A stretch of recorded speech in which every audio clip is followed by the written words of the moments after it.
All right, so I'm going to kick things off then. So welcome everyone.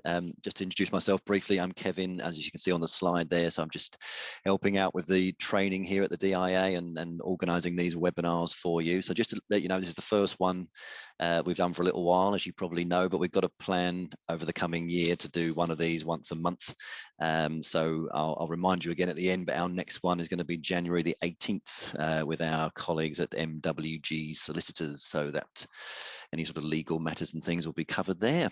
All right, so this is going to be recorded, or is recorded, so if there's going to be quite a bit of information coming your way, so feel free to make notes, obviously, but if you're not inclined to do that this morning, then of course you can review it on the YouTube channel afterwards and play and pause as you see fit. And just to say before I hand over to Carly, we've got a little offer for you, so if you stay with us till the end, there's a little offer for you that you might like to take advantage of. All righty, feel free to use the Q&A box if you have any questions for us, and we're mainly going to be answering those at the end. If you want to chat amongst yourselves, you can use the chat box. We'll just have a quick practice of the reactions. If you're really excited this morning, would you like to click on the reactions and give us a clap? Like that, a few clappy hands there, look at that. There we go. Should we know your... That's a new thing in Zoom. I like that. I hope there's no any thumbs down ones that we'll see. No, we can't have any thumbs. Not allowing any thumbs down ones today. Oh, there's a thumbs up as well. That's it, and a party popper. So just know it's strange you'll be this side because we can't see anyone or hear any of you. So it's good to know you're there. We got a bit of feedback there. Super. All right, Carly, over to you. We might, because this is new stuff in Zoom in the update. We might experiment with using some of these when we ask you like little questions later on. We might ask you to do thumbs up and thumbs down, that kind of thing, until we get a bit more used to doing it as well. But it gives us a little bit more interaction with you than we can do in these bigger webinars normally. Okay, so Kevin's just introduced himself as our new head of training development. He was very humble there, saying he's just kind of coordinating our training, but he's helping us to develop what training we offer, talking to members, seeing what you need, looking at what we've already got, working to improve that as well. He's a very experienced trainer in his own right. So chat with Kevin outside this webinar if you've got ideas about what training you'd like us to see us develop and other CPD opportunities, because that's his role to work on that with us as well. And hopefully most of you know me. If you've been to our webinars before or any of our conferences, I'm Chief Executive of DIA and the wider Diamond Advanced Motorists and everything that's basically the DIA group. I would say it's good to see you all, but obviously I can't see you. But it's good to see many of you joining us today, and rewarding, because business planning is something that even though those of us who run more atypical kind of larger businesses and sit there in a strategic role like a CEO have more time for, arguably, or is our role is to do strategic planning. Well, we neglect that even in those kind of roles as well. We don't always get around to doing it as we should do. And for a single-handed sole trader business, you've got even less time and resources to be sitting down and doing, thorough business planning. However, today, what I hope to demonstrate to you all is the importance of business planning and the fact that, we need to do it to make sure we have got a journey set out for us and we keep on that journey, but we're also aware of all the things that can impact our journey and knock us off course and how to manage around that. But also the fact that, it doesn't need to be arduous. Now, it's going to look like it is when we're talking it through, but I'm going to break concepts down and break ways of doing things down. So you realize these aren't these kind of highfalutin kind of esoteric things that only people with, lots of experience and lots of time can do. You can do these things yourself, even in your head. You don't even have to put some of this stuff down on paper. It's just a way of looking at things using some critical evaluative tools as well. So let's get crack-a-lacking and get into the real meat of the presentation. I've got to use my controls down here. So what we're going to cover in this session is what is the business plan? Why do you need it? What should go into your business plan? I'm not, by the way, big announcement now, if you came to this webinar thinking that I was going to do, this session is not going to be about us showing you what an atypical ADI or rider trainer business plan should be. It's not going to give you a template in that sense. It's about giving you the tools to write your own plan. So you're not going to see a thing that you can just nick and do yourself. It'll give you some tools, but not all of it. It's about going away and using these tools. And the essence of this is there isn't one size fits all template that can give you. Individual businesses will have individual plans and ways of doing it. And you can do a really thorough plan if you've got the time and you're really geeky about it, like I am, or you can do a back of a fag packet, whatever is sufficient for your business to put it on track and keep it on track. So we'll look at what goes into a business plan. We're going to look at how reflecting on where we've come from, where we are, and where we want to go is also critical to business success as well. We can't just set a goal in the future and that's the only thing we look at. We need to know where we've come from. We're going to look at some reflective tools that will help that reflective process.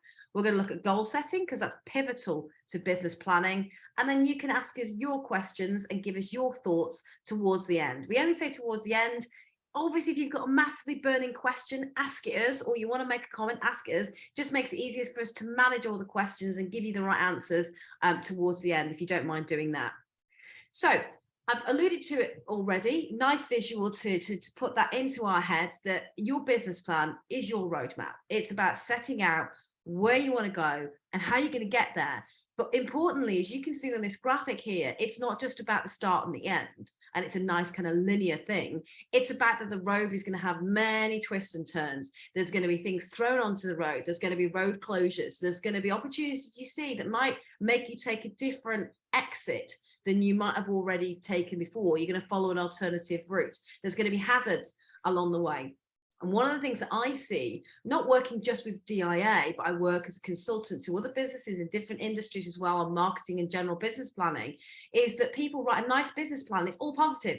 It's all about, I've got a goal and we're going to get there. And it's not taking account of what things might come in my way and stop me getting there, or what might come up that's an opportunity that I have to take a diversion for. That's good to take a diversion for, because some people write business plans and think they have to stick to them and they never change them. That's the wrong thing to do. And you wouldn't do that with your pupils. So a business plan is a little bit like your learning plans for your pupils. You're going to set them, you're going to review them, you're going to, first of all, do the evaluation of that pupil and see what they've got in terms of skills, knowledge, learning, risks, experience, all that kind of thing. Develop their plan from there, and you're going to adjust it over time as you and they learn what they're like in the real world and when they're doing the do. So looking at why you actually need a business plan, well, some of the key reasons, and the 5 top reasons probably are these. It will, as we talked about there, a road, a journey, all of those kind of things, those analogies, it helps you steer your business as you start and you grow. So a business plan is something all startups should have to know where they're going. So if you're a PDI just coming into this world and you're thinking about setting out, whether you're going to a franchise or you're going independent from the get-go, you need to have a business plan. It's not just about getting that badge and setting off. You need to realize, and I know many of you do, so I'm teaching you to suck eggs, but we all need to realize we're running a business here. We're not just doing a vocational role of being a trainer, we're running a small business. And that's a really important element of being able to control what you do, manage your resources, manage your business, and be able to deliver to your pupil customer the product that they should be getting. So think of your business plan as like your GPS or your sat nav. It helps you set your journey up, navigate it, and keep it on track. It can take the key elements of how your business will run and what does your business need to run? What does it need to do to reach its goals, and what resources it's going to need, all those kind of things. It's not as hard as you think. I alluded to before at the top, it can be written on the back of a fag packet. You know, it could be 2 pages. And in fact, you know, as you go on in life doing business strategy and working with lots of different kind of companies and things, you can write the biggest business plan in the world. You won't look at it very often and keep to it, and certainly anybody else you expect to share in the business plan and deliver on it is going to find it tedious. So short, neat business plans are useful for the business themselves and anybody they need to share in it or do things within it. Remember, it's not a one-time only process. It's a living project that you will need to regularly review and refresh. You know, you might have had a goal, but that goal might have to change because circumstances beyond your control or within your control, you just want to change direction, have come along, and you need to go back to that business plan and see how that change impacts the whole strategy. Break it down into mini plans to make it more digestible. So you don't just have to have one massive plan that's an ongoing, long, tedious tract of text. It can be mini plans, like there's my marketing plan, there's my operations plan, that's my financial projections for the year, there's my training plan. And then you can look at it and pull bits out of it and review them individually. It will help you meet business milestones, those goals that you want to think about setting. If they're clearly there, clearly set down somewhere, and you're regularly reviewing them, a business plan will help you reach them, because you'll take it out and review it, and it'll be a sobering reminder of what you still need to get done. Or also a motivational tool in what have you got done? What have you actually achieved? It can help you get funding. Now, people may be sitting there and saying, well, why do I need funding as a driving instructor? If there hadn't have been a massive rush to get that funding out there, the bounce back loans in an environment where there wasn't such an urgent need to get them out, normally any loans to any business would require a business plan. They didn't really ask for them during COVID for a bounce back loan and things like that, because there wasn't the time to process that on either side. However, in the real world, if you're ever going for a bank loan to expand your business, or you're seeking an investor, or you're selling out your business, you want to exit the business, you think it's got a value to somebody else, you want to sell it to them, you will need a business plan. And as an investor, I look at business plans all the time to decide whether to invest. And if I don't see a good, solid business plan, it's not giving me great confidence about how that person runs a business. It's not making me think they think things through and that they're a safe bet. So, a business plan will give everybody, from a lending part, like a bank or an investor, or somebody who's coming into business with you, confidence that you know what you're doing here. You've set out your goals, you realize where you are and where you want to go, and you have a plan to get there. And there's no wrong way to write a business plan. Not writing one at all would probably be the wrong way of approaching business planning, but it doesn't need to be exhaustive. It can just be quite simple. But as long as you've got one, I think that is the biggest barrier to hurdle for small businesses. What should go into it? Normally an executive summary, as in what your business does, where it sits in the market, what is the company and product that you're offering. This is a paragraph. Now, you might think, well, I know all this, so I don't need to set this down in my business plan if only I'm looking at it. But it does help you kind of have a reminder of where you think you are, what you think you are as a business. Consider it a mission statement or a description of your business, if nothing else. And it helps you write your elevator pitch usefully. So if you have to sit there and distill for a business plan what you do and what you offer and where you sit in the market and why you're great at it into a paragraph for your business plan, that's also a paragraph that you can trot off every time somebody asks you, what do you do? Why do you do it? Why are you good at it? And why should I invest in it? Whether that's a pupil, a parent, or just talking generally to somebody else who wants to work with your business. What normally happens in a business plan as well as a market analysis, what you do is you look at the market that you're in, and I'm going to give you some reflective tools in a moment to do that. Look at where it is, where it's going. What could your share be of it? What's going to stop you getting more share, as in, what's out there that's nibbling away at your share, whether that's competitors or decreasing customer pools, the environment, the economy, all of those things. And what's that market going to look like in the future? Is there a depleting number of young drivers coming through, for example, and do you have to diversify into another area where there is an increasing supply of customers? Competitor analysis is really important as well, looking at who you are competing with, not just for driver training necessarily, but for share of wallets, as we say in marketing. Sometimes people are choosing between several things that might be really, really disparate. And different. They're not just choosing between an instructor and an instructor, they're choosing whether to spend their money on driving lessons or something else. So what is it that is competing for that pupil's money and time? But also clearly look at people doing what you do in the areas that you want to work in. So if you're a fleet trainer, it's looking at who else is offering what you're offering in fleet. If it's a learner, who are the other people in the area? When you look at your competitors as well, and you reflect on this properly, it's not an exercise in making you feel bad and thinking there's loads of people you've got to compete in. It's an exercise in finding the gaps and finding out what you do that is different, that should come from that executive summary that we've talked about looking at your business and seeing how it stands out, and understanding where you can fill that gap that no one else is filling. So competitor analysis can be actually quite rewarding and motivational, rather than, oh my God, there's so many driving instructors in my area, how can I ever compete? A marketing and sales strategy is important, often overlooked in businesses. People are just going out there and doing the do. We often will have members say to us, oh, I don't need to do any more marketing because my diary's full and I get everything through word of mouth. Well, you've just had a massive risk hit the industry where word of mouth wasn't going to get you out of any of that with COVID. There are times as well that word of mouth can get massively damaged. It can be positive, but it can be negative.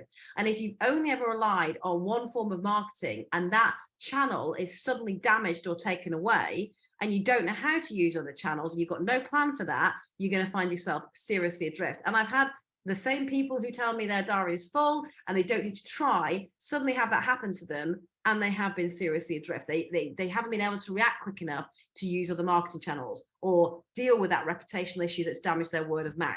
So think about, who do you want? How are you going to get to them? How are you going to acquire the data and the means to talk to those people?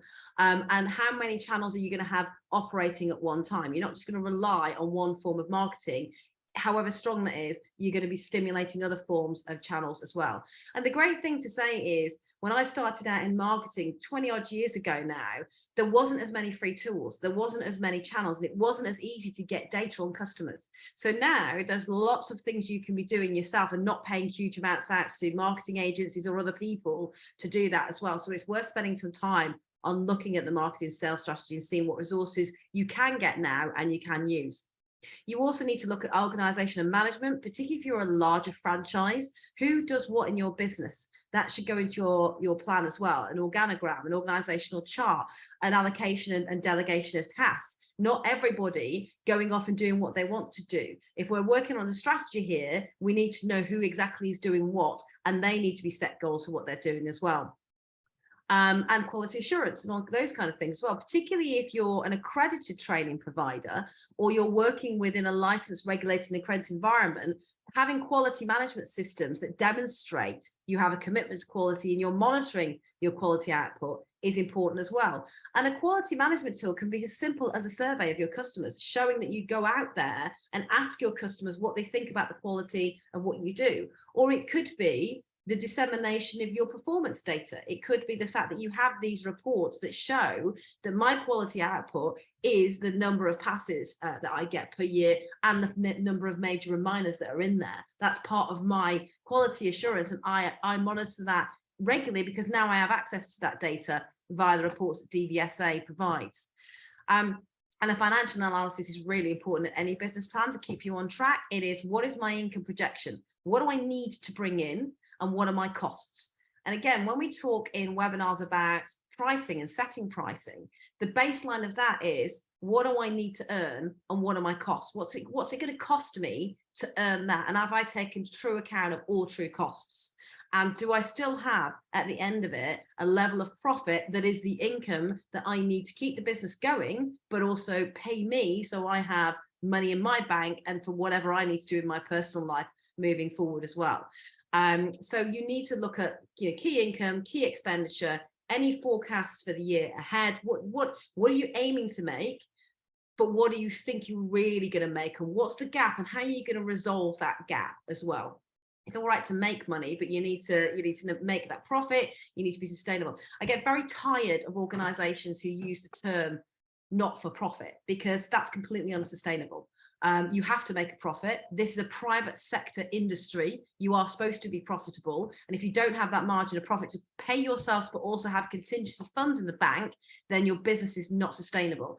And frankly, whilst there was a huge amount of impact on the industry of COVID, some people fared worse than others, not necessarily because of COVID, because they had no contingency, because they didn't have and manage the income properly and manage the costs and didn't have that buffer and weren't charging enough to have that buffer to sustain things when times got rough. So it's really, really important that we make profit for sustainability. It's not about feathering people's pockets or any of that. It's about making sure businesses are sustainable. And you've got to sometimes keep that profit in the business and not just cream it off, which is the mistake of some businesses that do fail because they're too busy feathering a personal nest and not investing enough back into the business as well. So that's fundamentally the kind of 5 or 6 factors that should go in a business plan. Now, you can find business plan templates and how to write a business plan all over Google. So don't worry about remembering all of this now. Simply type into Google business planning template and it'll give you the headings and a lovely little template to put this stuff in there. And it'll show you how to do things like financial projections if you haven't got that background of already doing them. So now we're going to quickly go into things like the reflective element, because before we sit down with that blank piece of paper and write that business plan, we've got to look back first and see where we've come from. And looking back is about lessons learned over the past year, 5 years. 5-year planning is a very popular term in business. You can't just look back at 1 year, because that could have been an unusual year, or the last 2 years, which is super unusual. We maybe sometimes need to look back over 5 years strategically. But we look back at what lessons have we learned, what worked, and these are the lessons that we learned, what worked and didn't work in the last year or up to 5 years in our business. What barriers were there that prevented me from achieving my business goals? What were they? Reflecting on those barriers, could I have smashed them if I'd have recognized them? Could I have dealt with them better if I'd have recognized they were upcoming?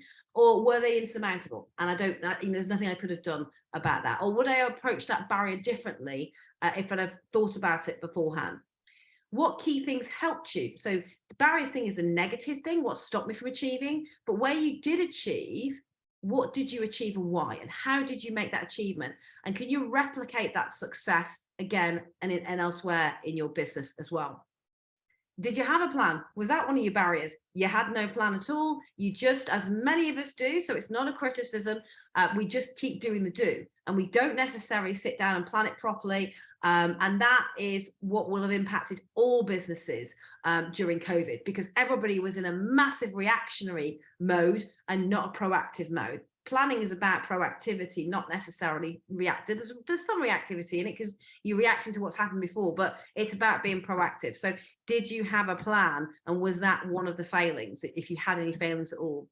And there's an old saying, I won't use the mnemonic that we use in the city a lot, because there's a lot of P's that I can't say on a webinar, but a failure to plan is a plan to fail, in essence. And I'm sure you've heard that before. And also you'll talk about these kind of strategies in terms of planning things and looking for barriers and looking for hazards. You know all of this because you're talking to your pupils about when they go on a journey. Look out for the hazards, plan for the hazards. Have they got a lesson plan? Have they got a plan for that journey? So planning is not a weird animal that you've never encountered before. You'll have done this. It's just transferring that skills and knowledge over to business planning. Looking forward, so we're reflecting forward. You need to look at in your business plan, or before you even start writing it, where do you want to go and why? It's all very well saying I want to go somewhere, but you kind of got to self-test. You've got to give yourself a little bit of questioning and say, why am I going there though? What is the point of this? And does it meet my eventual aims for my life and my career and my business? So people set out and say, oh, I want to be a millionaire and I want to do this. And it's just like, but why? And how is that going to impact your business? There's lots of whys to this. It's quite a navel gazing exercise, but still useful.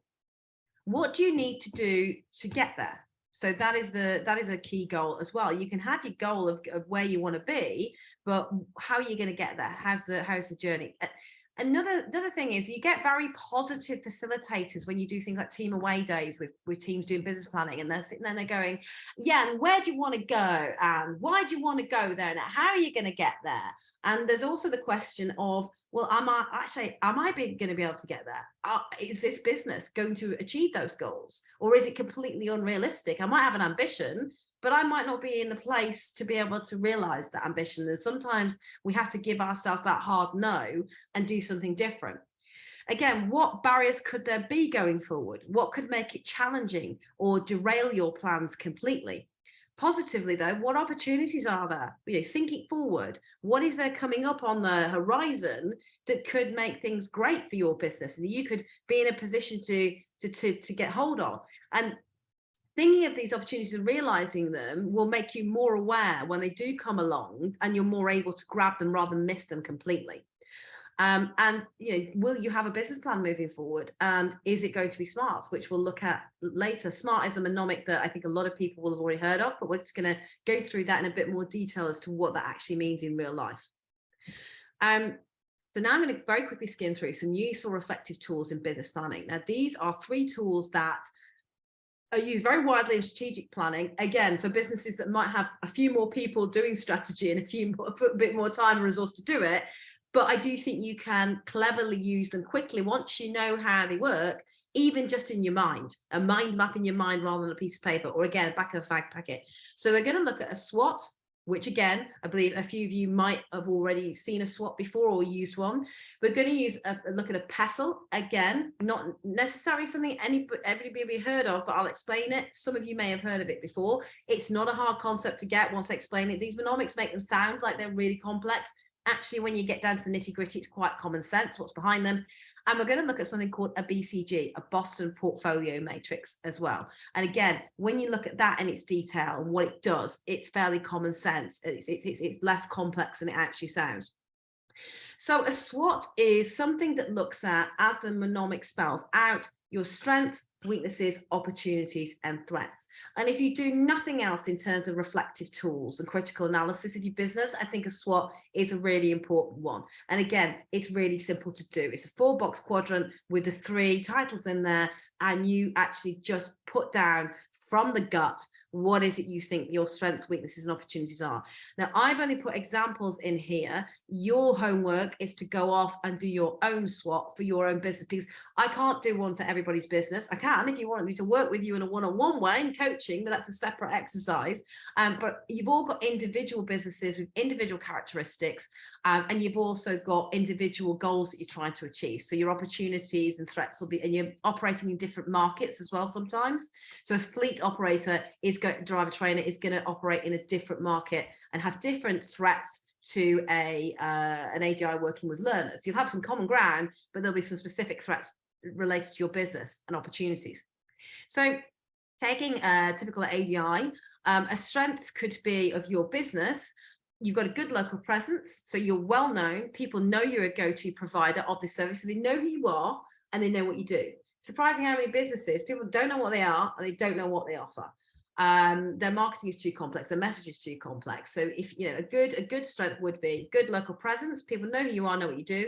Good referral network, as in, yes, you've got word of mouth and people come to you, but you're actually working that referral network. You're not just letting it happen naturally. You're making sure you're getting referrals. You're rewarding people who give you lots of referrals, and it's a real strength of your business that you market on that. You're a grade A instructor. That could be a strength of your business. You're at the top of your game. You're recognized by the regulator as having that edge as well. We're not going to go into debate of grade B, grade A at the moment, and what that really means in the real world, but an attribute would be in our industry, the regulator saying you're a grade A instructor, and that would be something you'd market. However, weaknesses that sometimes counterbalance a strength or are different could be you've got no online presence, you've got no other alternative marketing channels, as I referred to before, other than your word of mouth.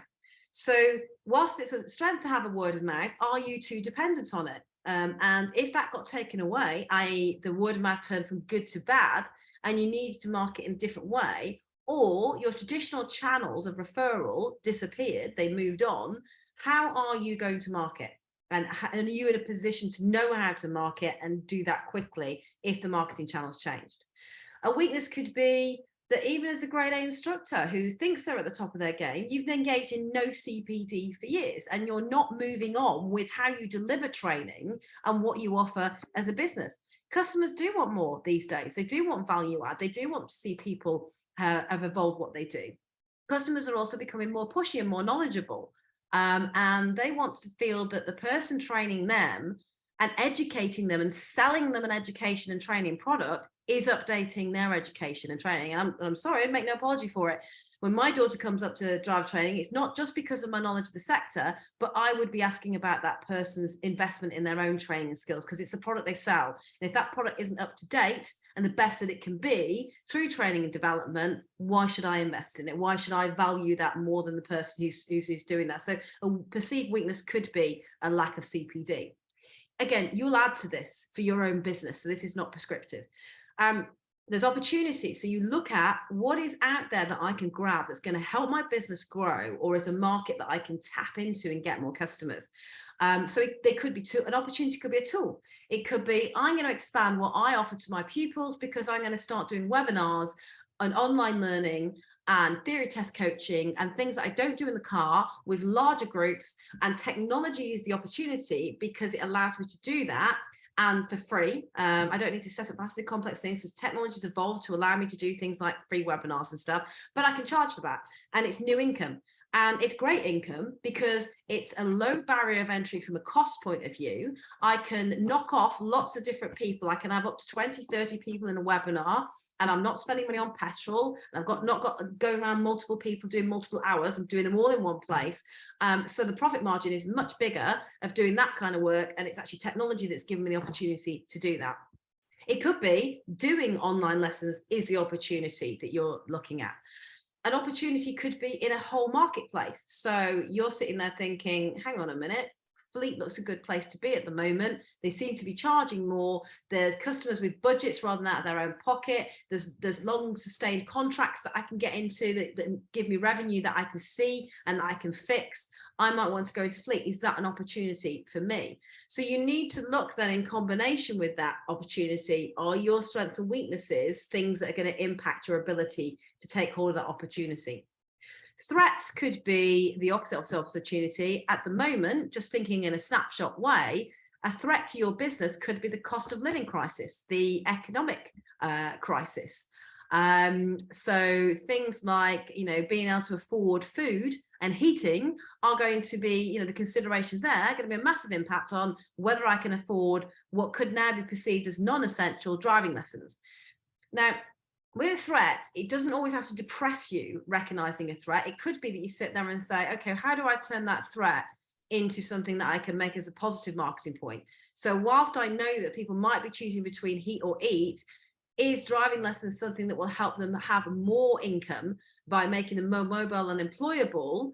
And therefore I should market myself as that I'm not a luxury, I'm not a non-essential, that if people will need to earn more income at this moment in time, having income from driving and driving related professions is something that will help them do that.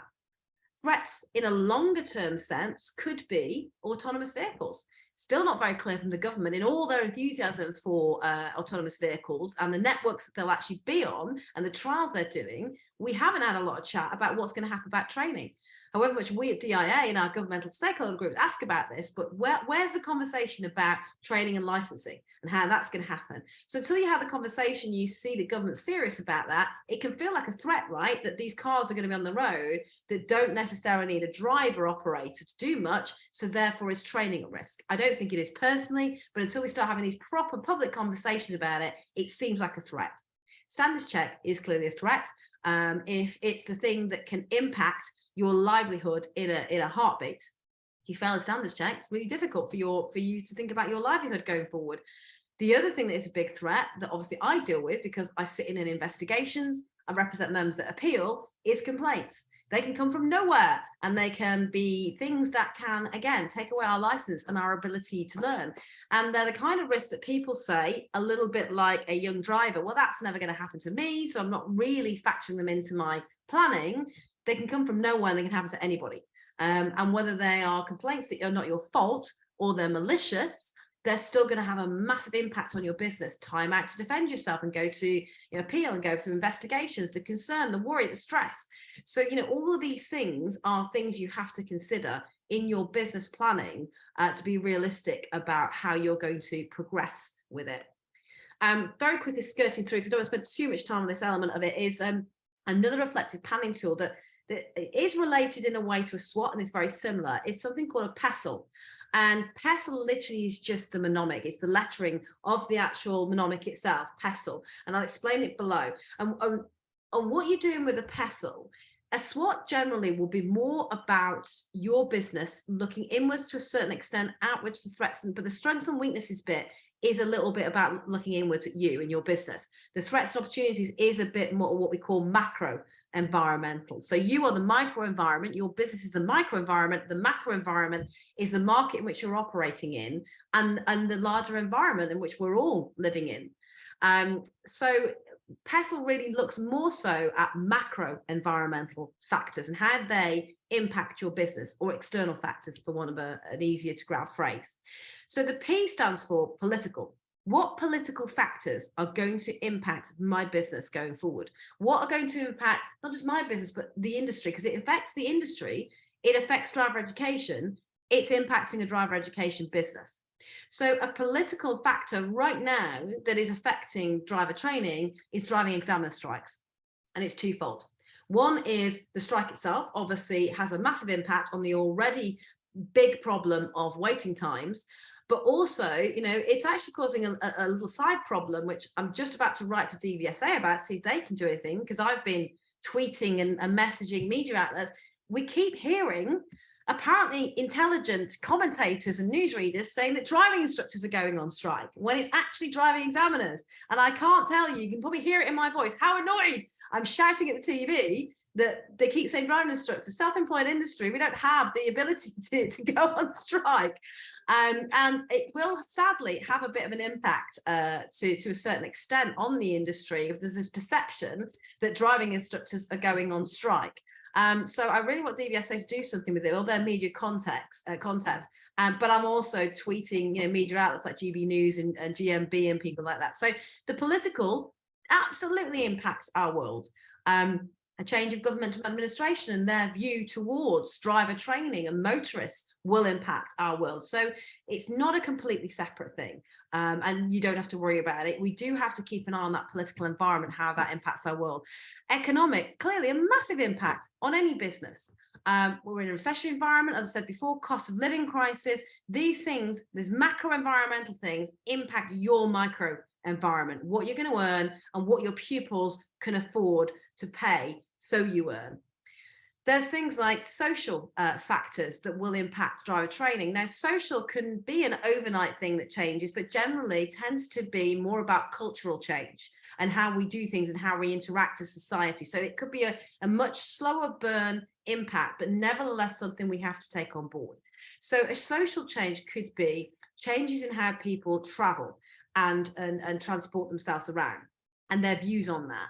And society's view of travel and transport is changing. They're becoming more environmentally aware. So there's more car sharing goes on. It's not quite there yet, as you know, government, environmentalists and car sharing organizations would love to put out there that we're all sharing cars and being very, you know, responsible citizens, but we're all fundamentally quite selfish and we have needs, and we're still using a lot of independent transport. However, there is a cultural shift to using transport differently for more active forms of travel. There's a massive active travel agenda, as we can see from government, and that is changing how people travel. Is that going to impact driving lessons and driver education? Are there other social factors that you can think of? Because all of this is for you to go away and think of and come up with ideas. I haven't got all of the ideas here. So are there those social factors? Technological factors. What is happening in the macro universe that either is an opportunity for me or is a threat to my business? What technology is emerging I can harness, or what technology is coming that's going to be a threat to what I do? So looking at that technological agenda and how that impacts driver education or rider education is really important as well. The environmental part of PESTL is interesting for our world because there's certain things that are happening to improve pollution issues, to tackle pollution, and to satisfy green agendas that are very worthy and very needed, but they're going to have an impact on businesses, and have done for many years. If you look at how businesses have had to change how they manufacture and their business model to make sure they're greener. So things like, as Kevin mentioned when we were doing a run through yesterday that I hadn't thought of, the extension of the ULEZ zones will have an impact on driver trainers. There's talk of congestion charging happening in cities, and I do believe somebody from the north, where I'm from, correct me, I do believe Manchester or some places already started to have some charging for this. Others, you know, more and more cities and towns will look at congestion charging, and not just to line that particular local authority's coffers. There's a real thought pattern behind congestion charging will make people think twice about driving into cities, and that improves pollution rates, which is important in terms of people's health.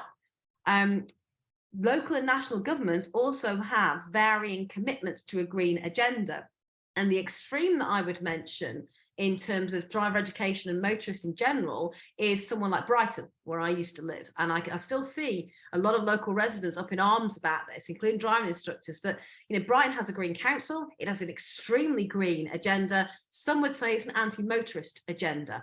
And things like cycle lanes that have been put on top of cycle lanes in the main arteries of someone like Brighton have massively squeezed down the motoring transport system to the point there's much bigger traffic jams, more time has to be taken. There's actually arguably more pollution as a result because people are standing still with engines idling. But there's a real issue there that people can't get around these cities like they used to because of a green agenda. And that's going to have an impact on a driver education business. Your time, if you're stuck in traffic, the time you're spending on fuel, can you get to certain places, or have they been shut off for motorists? All of these things seem like they're happening over there and not really relevant to me, but they quickly become relevant to your business. And legal, the L in PESTLE is about changes in regulation and legislation. It could be changes in AGI regulation that are going to impact your world, i.e. we had the change in regulation to allow the DVSA to much more closely look at your performance data and change how we do standards checks using performance data, and that has an impact on our world. Licensing changes have an impact on our world. We had the removal of a B+E test in our industry, which has meant that, frankly, B+A trainers are struggling. They're struggling to get people to come for training. The mandate to do training before was implicit in having to do a test. So people were scared that they wouldn't have the skills to satisfy the test and get the license, so they did the training. We don't have that now. That was a legislative and regulatory change, which really, really impacted an element of driver training overnight. We're looking now at future consultations very shortly. It's just a call for answers at the moment. It's not a formal consultation, but there is going to be a consultation at some point on whether we should have people able to drive larger vehicles on a normal Cat B license without having to do extra training or testing necessarily. So you've got things like the C1D1 debate at the moment as to the government wants to get more people on the road delivering stuff and moving goods and people, but the barrier is that people can't drive these vehicles that are big enough to do that without more training and testing. And is the need for training and testing the barrier? So should they remove it? Clearly, in our world, we would say no, because whatever gain you get from more people moving goods will actually get more road safety issues, and that has a massive cost that would counterbalance that. Anyway, could go on. But those legal and regulatory issues have an impact on our business. Changes in tax regulation and legislation, changes in any kind of law may have to be thought through when you see them in the news and looked at as, does that present an opportunity or a threat? Because not all of this is negative. Looking at macro environmental factors is actually looking for the positive as much as the negative. So that's what a PESTLE is for. And again, I don't expect you to do this in a massive written plan. It's just a thinking through process in your mind. The BCG, the Boston Portfolio Matrix, developed by a company called Boston Consulting back in the 70s, I think it was. You wouldn't necessarily know it, wouldn't expect you to know it. I like it because it's a very simple tool to look at a business and how it categorizes its products or services or people. And it's a really healthy, if not very cynical way of looking at what we have, who we have, and what we do. Ignore that image. It's the more complex version of how I would use it in a small business. What is a nice visual takeaway from the BCG is the categories that we place: products, services, people, or projects.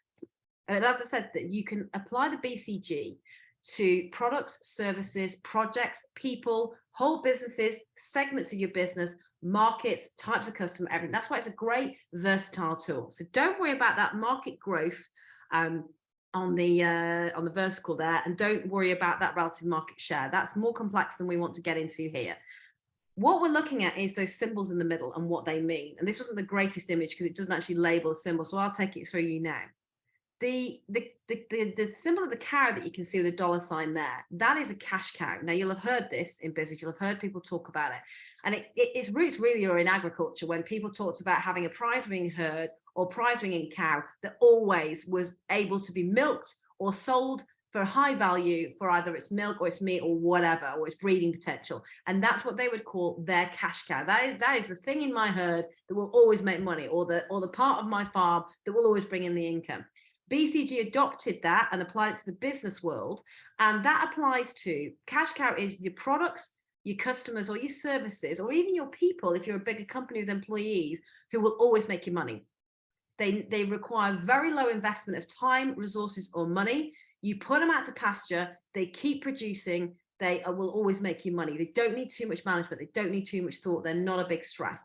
So looking at your portfolio of pupils, which is probably the best analogy to give here, who are your cash cows? Who are the types of people that you can just keep on milking and are going to be the future business that keeps you going? And those are the people that you have to keep an eye on and take care of and value, but they're not going to need lots of investment and lots of worry. So who are your cash cows? Really think about that. And how do you get more of them? Because we all want cash cows. They're the best thing to have in your portfolio. So how do I get more cash cows? The star is shooting stars. That's what it's normally termed on. Now, shooting stars can become cash cows eventually, but they will need investment and they will need time. And they're a growing product, so they're not as well known, or a growing element of your customer group. Shooting stars are, as they sound, they're creating high income from you. They're a new thing for you, but they're going viral, as the kids would say already. You're getting lots of business from that. So it might be a new thing that you've introduced. So say, you know, we're looking at it as a product rather than a customer group. So say your traditional cash cow is teaching people, the product of teaching people to drive in a vehicle, practically. Your shooting star, if you've started doing it during COVID, but you've noticed it's bringing in income, could be doing online workshops like this, because frankly, very low cost to set up, very low resource. You can get to a lot of people at once. They can all pay you if you set up online paying. You charge for these online courses, and you can just keep doing them, and they're rising in interest and rising in engagement. So, you know, shooting stars are good to have in your portfolio. Might need a bit more time, might need a bit more promotion, but they're good to have in that portfolio. So think about, how can I develop some shooting stars that will come along? And naturally, cash cows sadly will die off over time. So you do need to have some shooting stars coming through that are turning into cash cows to, you know, to sustain your business. Then you've got products, customers or people in your business that we call question marks, can also be called problem children. And I'm sure you've got pupils who you would describe as problem children. Products, people, projects, or customer segments that are problem children are relatively low income growth for you. They don't bring in that much money. You don't have a massive market share of them, so you don't have lots of them. But they're also difficult. They're difficult to manage. They require lots of resource. They require lots of time, or they're just plain difficult. And actually, they're not delivering you a lot of income or a lot of return for your investment in time and money. So considering problem children is important, because if they are not providing any money and they're a pain in the ass, then you need to get rid of them. And they need to become we're going to go into a dog, where you're making a definite decision, you're getting rid of them. Now, problem children, you can look at problem children and figure out whether you could turn them. Can you turn them into a shooting star? So say you've started doing a bit of fleet, but it's taking a bit of time and investment, and it's not generating the income that you want it to at this moment in time. However, you're convinced there's opportunity there and that you can grab it. A problem child is not necessarily a negative thing. It just means you've got to recognize it's a problem. It needs more investment. What are you going to do about it to make it a shooting star, and then on to a cash cow? A dog, I actually really like this element of it, and it's fairly negative, but I like it because it cuts to the chase of what you should do.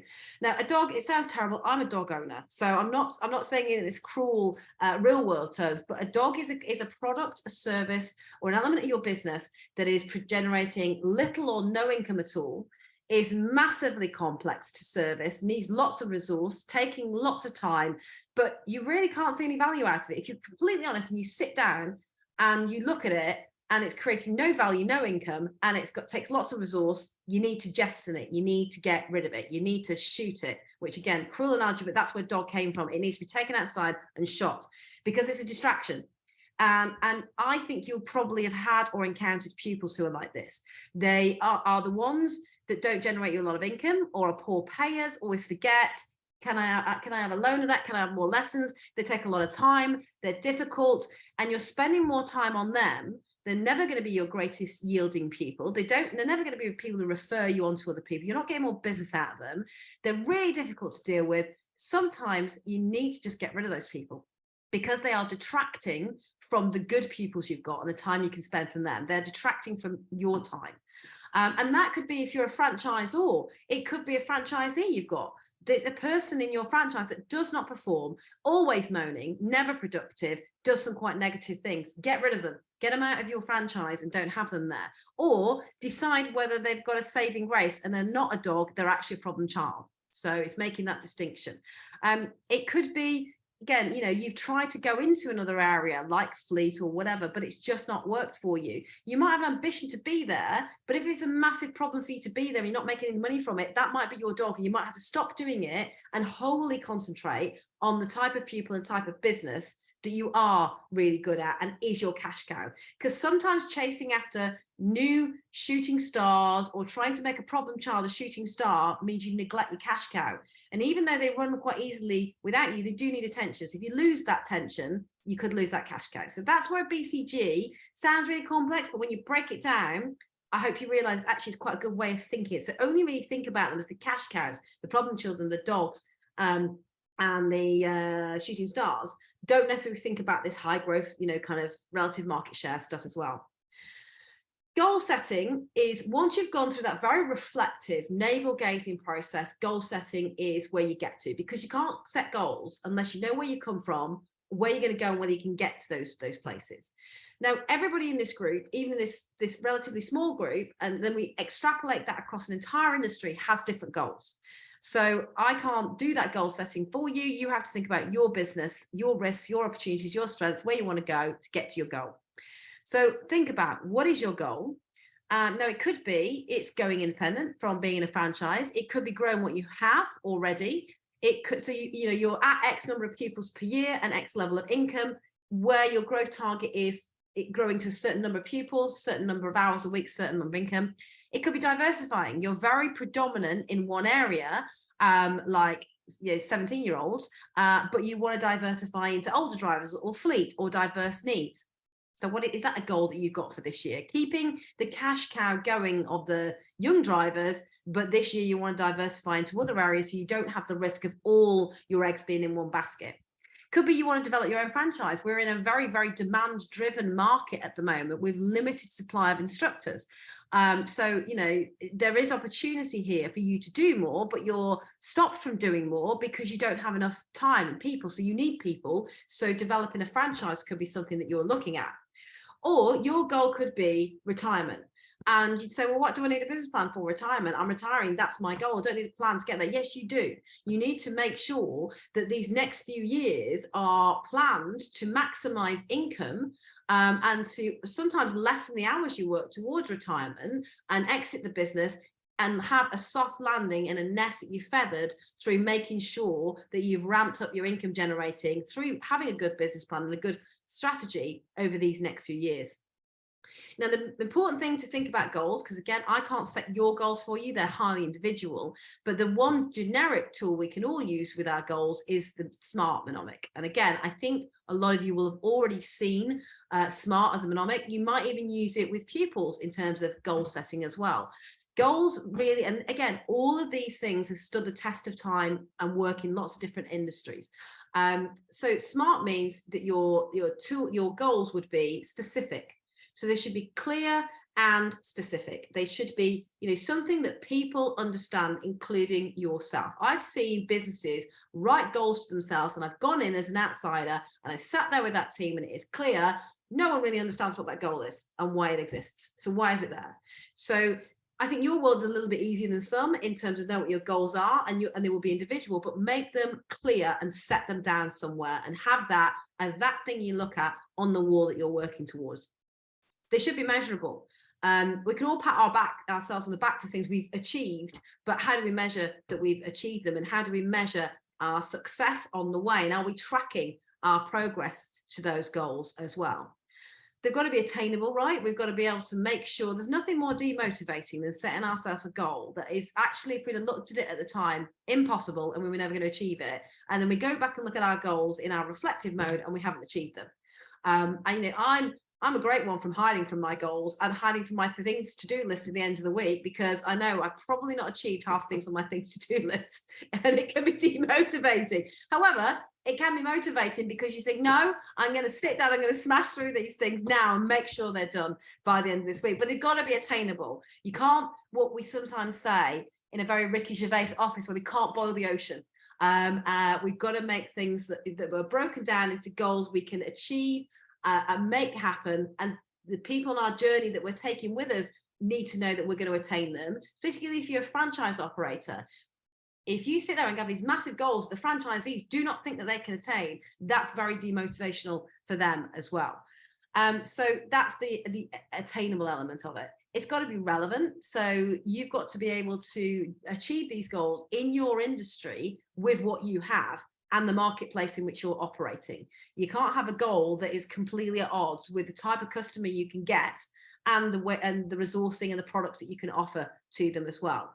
And it's got to be time-based. We've got to have goals that we've got a start date and an end date on. They can't just be continuing forevermore because we just won't achieve on them. I know when we have really clear deadlines at DIA to get something done, and we're committed to achieving that deadline, it gets done.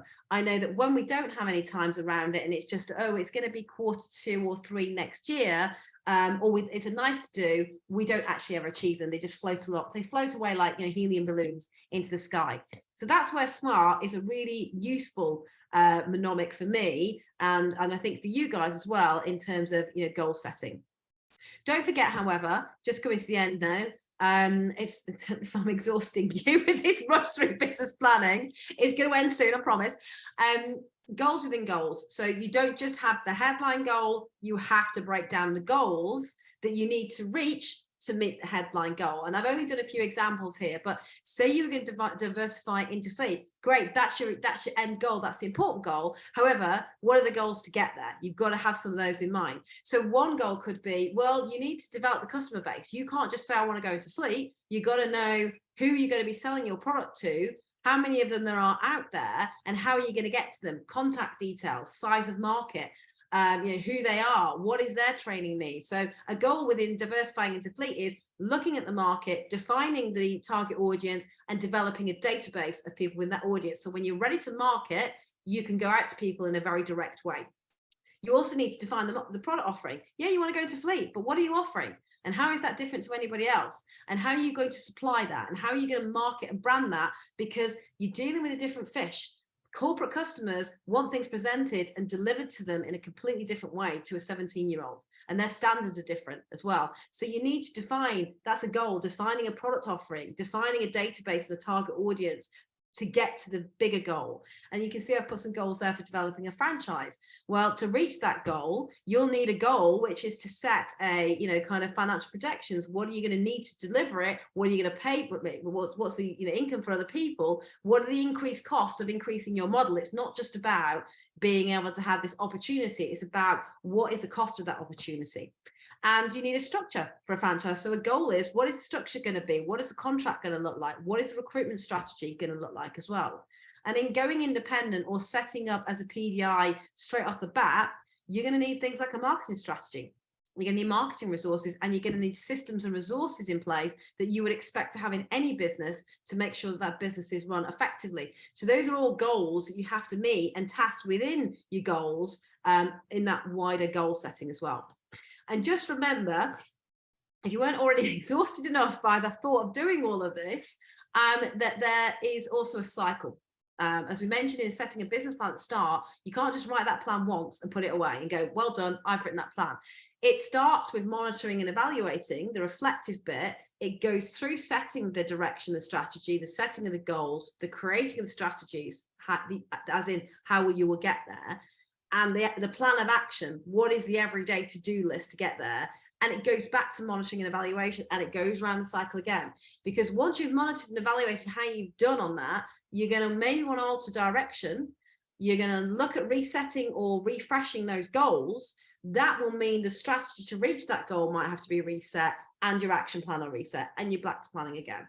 And all of that might sound like loads of work and loads of tedious nonsense. However, it is the difference, I believe, and I have seen in my working career between businesses that survive and thrive and businesses that go off track, don't know where they're going, fail to capitalize on opportunity, fail to see threats because they're not reflecting or looking out for them, and don't do as well.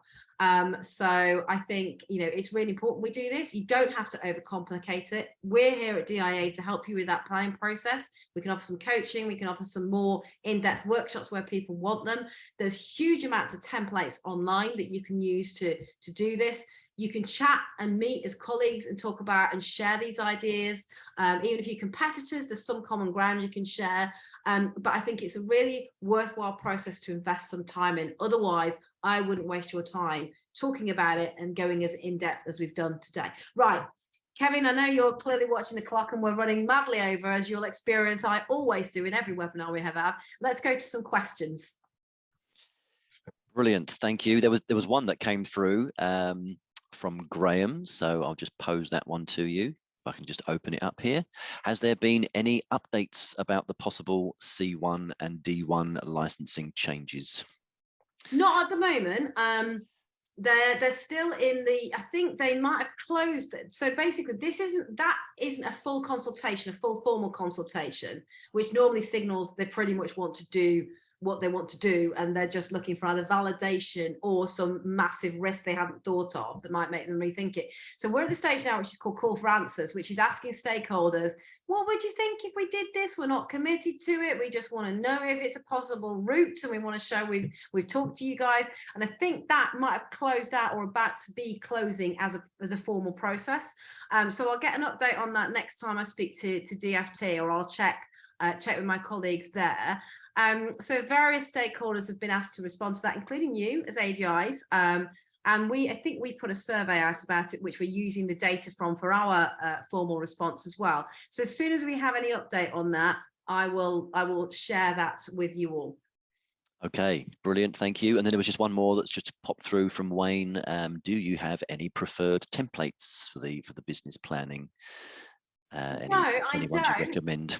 I don't, but what I will try and do after this is I will look online and I'll have a look at a few and find you the simplest ones and send those on to Kevin, and he can send those on to the delegates. Right, but if you kind of follow the formulas that I've looked at today, and those those boxes and those those points, you can't really go wrong. So there's not a wrong or a right way. The right way is actually doing something at all, and not necessarily worrying about that detail. Brilliant. Okay, that were the two questions we had in the Q&A box there. Anything in the chat that people want, points people are raising? Not in the chat, no. Teresa just mentioned she loved the model that you shared, the BCG one. I like that. Yeah. I sometimes can appear a bit of a geek about these things, but when you find something and you just go, yes, that has a resonance. I know what you mean with that. Yeah. And do you know something? If any of you want to go into marketing or business strategy, listen, I'm giving away trade secrets here. You can turn up with that trio of things and people think you're some kind of messiah. I've built a career out of it, quite frankly. I mean, it works, but don't get me wrong. But they are common. The reason I love them is they're common sense. There is a website, I don't know whether it still exists, and it's called quickmba.com. And when I was much younger and I was doing my chartered marketing exams, there was obviously lots of business concepts in there that you was a bit like, going, what does all this mean? And I was a working marketeer at the time, but I'd not really done a huge amount of theory. My first degree was history and politics, not much use really to what I do now. But and so I was like really reliant on these online tools that broke it down into really layman's term languages, even though I worked in that world, so I could understand it and get it and use it. And my only interest in doing those qualifications was to use it in real life, not just to say, oh, I'm a chartered marketeer, look at me. So Quick MBA, if you ever want to look at anything that explains lots of business strategy and planning tools and concepts, I would really recommend that. As I said, I'm not quite sure without Googling it now whether that still exists. So thanks, Teresa. I'm glad you found that was useful. But what underpins them all is common sense. Look around you. What is going to impact your world? What is going to change it? What's going to create opportunity? What do you do with your business in terms of how you view your customers, your products and your services? What should you stop doing? Lots of businesses want to start doing stuff. Guilty as charged. Let's do a new project. Everybody in my office goes, oh God, no, she's been to a meeting, she's spotted an opportunity, and now we're all going to be tasked with delivering on that opportunity. But it should also be, what do we stop doing?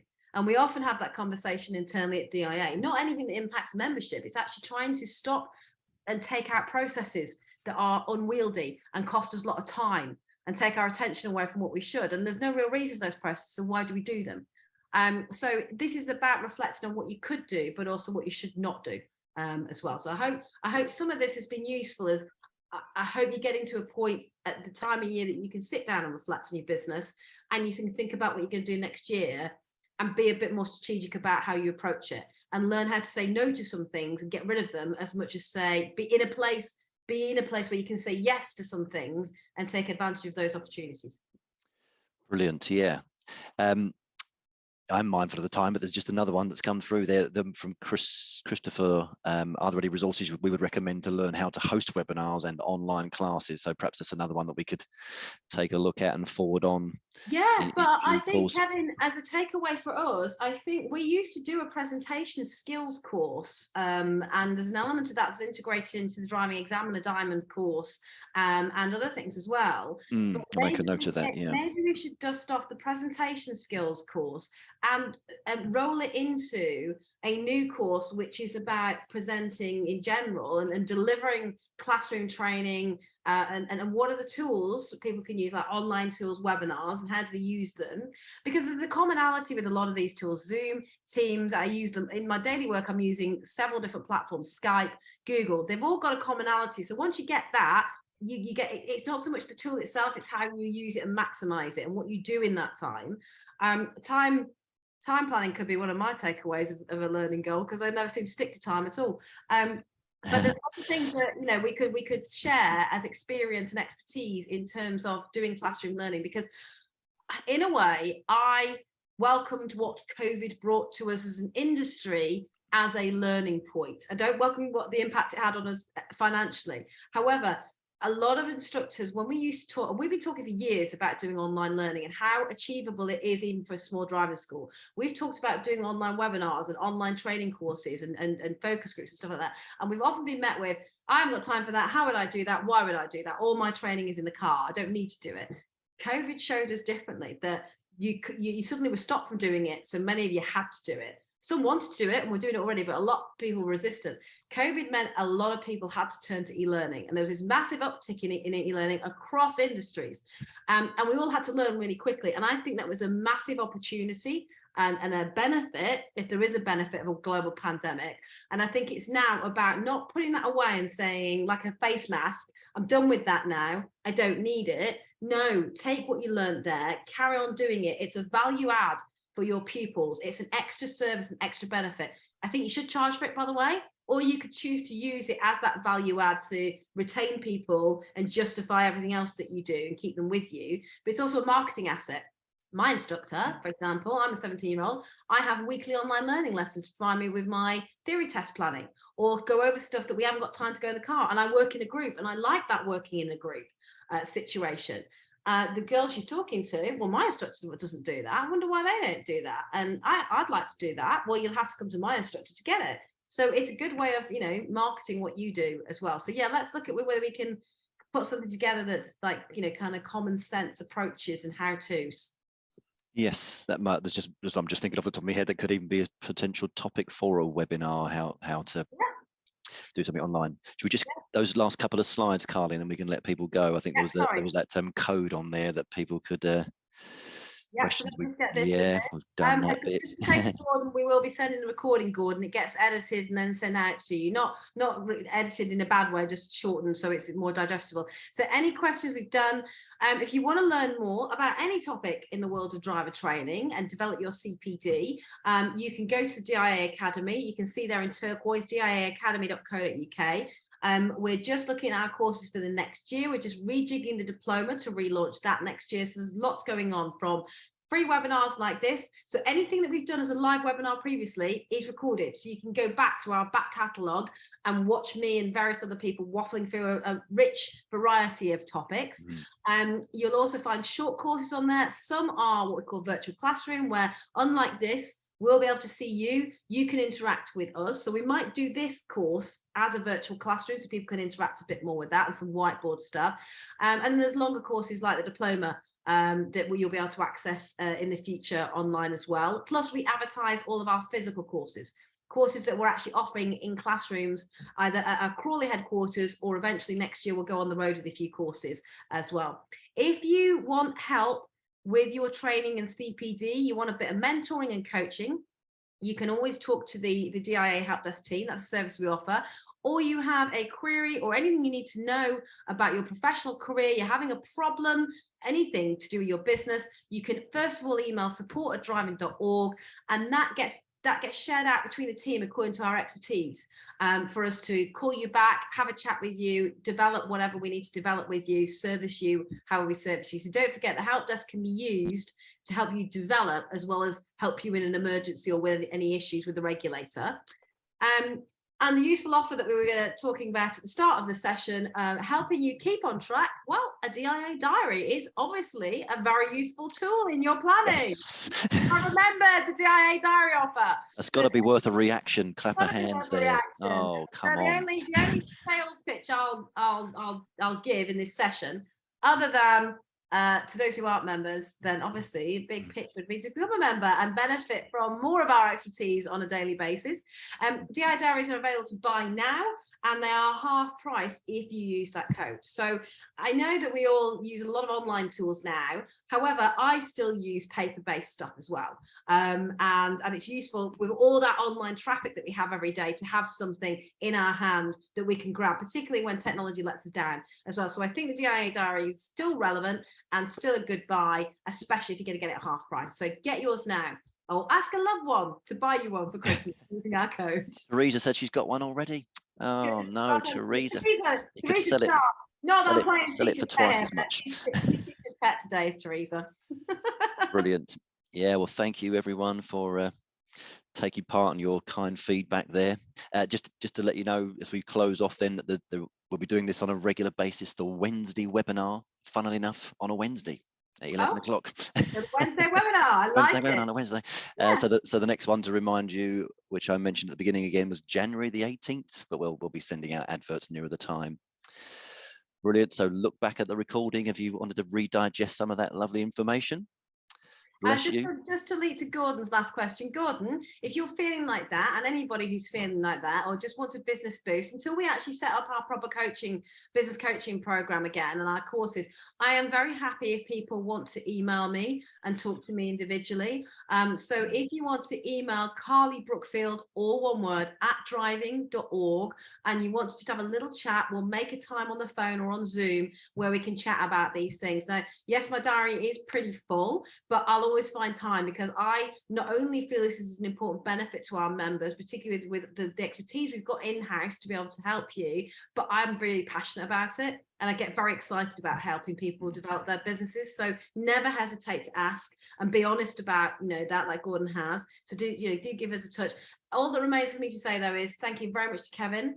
It's been traumatic for him. It's probably the first time he's had to do webinars with me. Grey hairs. So he's learned he's going to learn in this session how to manage I'm learning. or not. And thank you to all of you, because you are the lifeblood of what we do as a business, and we have to think about how important you are and what you need and what we can do for you, and we go through all this process as well. We don't call you dogs. Nobody's a dog, by the way.